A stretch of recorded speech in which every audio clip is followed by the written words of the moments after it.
आप सभी के साथ फिर मिलने का मौका मिला। ये बताना है आप लोगों को कि बिहार तकनीकी सेवा आयोग के माध्यम से कुछ सूचना जारी किया गया है।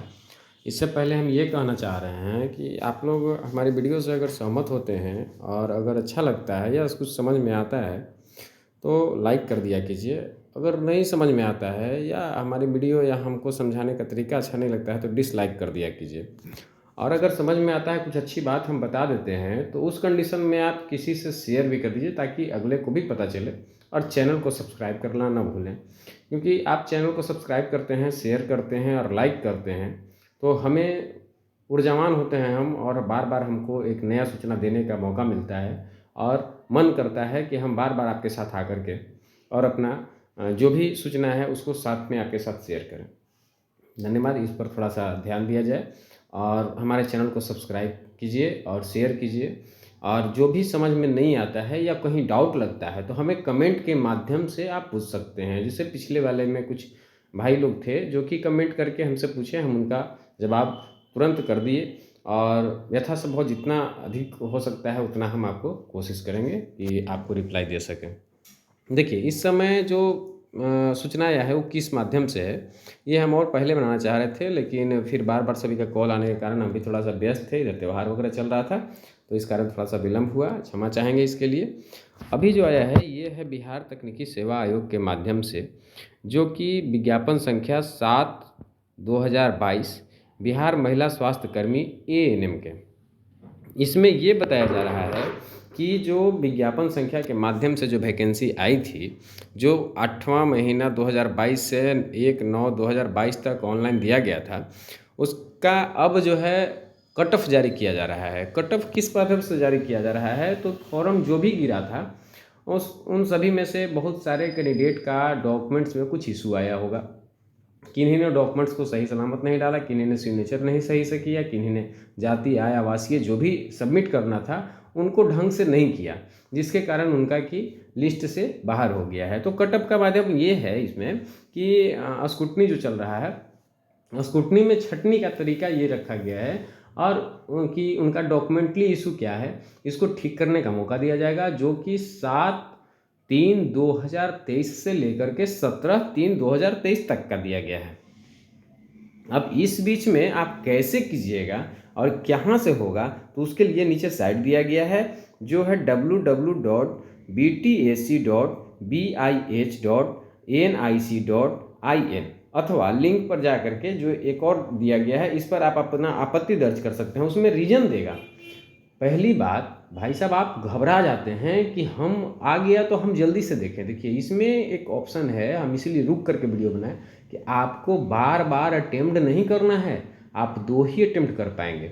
और 2 अटेम्प्ट में अगर एक बार में आपने देख लिया कि सही सलामत है तो सही है, फिर आपको छेड़छाड़ करने की आवश्यकता नहीं है। अगर लगता है कि कहीं कोई डाउट है तो फिर आगे की प्रक्रिया किसी जाने माने व्यक्ति से या हमें मैसेज करके और पूछ सकते हैं आप कमेंट के माध्यम से, हम उसका सॉल्यूशन बता देंगे।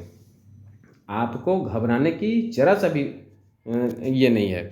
आप जब भी करें अपना रजिस्ट्रेशन नंबर, मोबाइल नंबर डाल करके OTP आएगा और उसको डाल करके अपना देखेंगे। उसमें अगर लिख दे रहा है कि मान्य है तो आप उसके अनुसार सही हैं। अब इसमें एक चीज़ और है, कट ऑफ जो किया है जितना सीट है उससे 3 गुना, यानी कि 10,709 सीट के लिए था तो समथिंग 32,000 कुछ सीट के लिए ये काउंसलिंग कराएगा। बाकी जो भी हैं उनको पेंडिंग में रखा जाएगा। पेंडिंग में रखने से पहले है कि स्क्रूटनी के माध्यम से उनको सूचित कर रहा है कि आपका जो है कट ऑफ सही नहीं है। जो रीजन ये हुआ कि आपका डॉक्यूमेंट्स इशू आ गया, या 30% 3 गुना जो कर रहा है, तो 3 गुना हो सकता है कि ऊपर से स्टार्ट किया और 70% तक, 65% तक, जहाँ तक 3 गुना हो जाता है वहाँ पे जाकर के रोक देगा। उसके बाद वाले को रोके रहेगा। सॉरी, काउंसलिंग के समय में जब काउंसलिंग होगा तो हो सकता है कि उनमें से कैंडिडेट नहीं आएंगे, तो फिर आपको उसके माध्यम से लिस्ट बना करके भेजा जाएगा, फिर आपको वहाँ आना है। देखिए, यहाँ डेट दे दिया कि 7/3/2023 से 17/3/2023 तक के शाम के 6 बजे तक अपने वेबसाइट पर जाकर के इस बटन को क्लिक करके और दर्ज कर सकते हैं। मेघाक्रम के नीचे के वैसे अभ्यर्थी जिनके ऑनलाइन आवेदन के स्क्रूटनी आयोग द्वारा किया गया वैसे अभ्यर्थी आपत्ति दर्ज कर सकेंगे। केवल ऑनलाइन आवेदन में उनके द्वारा किए गए दावे के अनुसार ही विवरण प्रदर्शित होगा। यानी कि जैसे क्या क्या रीजन से आपका छटनी किया जा रहा है, अब इसमें सारा चीज़ दे दिया है। कहने का मतलब है, पहला है कि अनिवार्य शैक्षणिक योग्यता, यानी कि आप जो सर्टिफिकेट दिए हैं उसका सही सलामत है कि नहीं है। अगर उसमें कहीं कमी होगा तो उसके माध्यम से भी छटनी हो सकता है। दूसरा, अनिवार्य शैक्षणिक योग्यता का निबंधन प्रमाण पत्र बिहार परिचालन निबंधन परिषद से प्राप्त है या नहीं है। उसके वजह से उच्चतर कोटि जैसे कि कोई अगर दे दिया कि हम ANM का फॉर्म भर रहे हैं, हम GNM कर रहे थे और GNM का प्रमाण पत्र दिए ही नहीं, तो उसके कारण भी हो सकता है।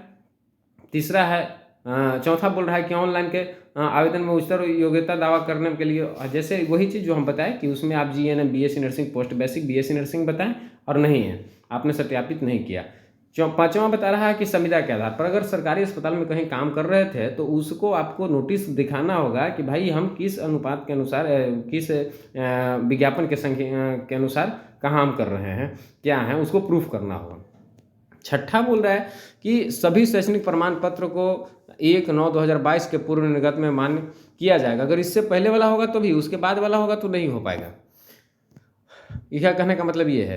और कार्य अनुभव, जैसे आप अगर कहीं काम कर रहे थे कॉन्ट्रेक्चुअल, तो उसमें 2/8/2022 तक का ही गणना होगा कार्य अनुभव में, उसके बाद वाला में नहीं होगा।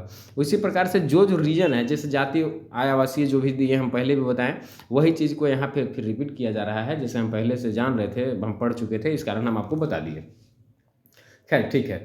अब ऑनलाइन आवेदन में अंकित आरक्षण कोटि में इतर, जैसे आप टिक लगा दिए कि हम हैं SC में और आप आ रहे हैं BC में, आप कह रहे हैं कि हम BC में, आपका कैटेगरी EBC है, तो उसके वजह से भी समस्या हो सकता है। क्रीमी लेयर के प्रमाण पत्र पति का नाम होना न होना, जो भी उसमें दिया गया था उसके अनुसार, पुरनका वाला जो फॉर्म भरे थे उसको, सेवा स्वतंत्रता सेनानी के नाती पोता अगर हैं तो उसके अनुसार आपको डॉक्यूमेंट्स देना होगा, उसके अनुसार आप अपना ये ले सकते हैं। अगर दिव्यांग हैं तो उसके माने ये रीजन हुआ, मोटा मोटी ये समझिए शॉर्ट में कि जो भी आप डॉक्यूमेंट दिए हैं उसमें कहीं कुछ कमी हो गया तो आपकी स्क्रूटनी में छटनी हो जाएगी, और उसके लिए आपको टाइम दिया जाएगा कि आप अपना फॉर्म को सही कैसे करेंगे, इसी के लिए भी दिया गया है।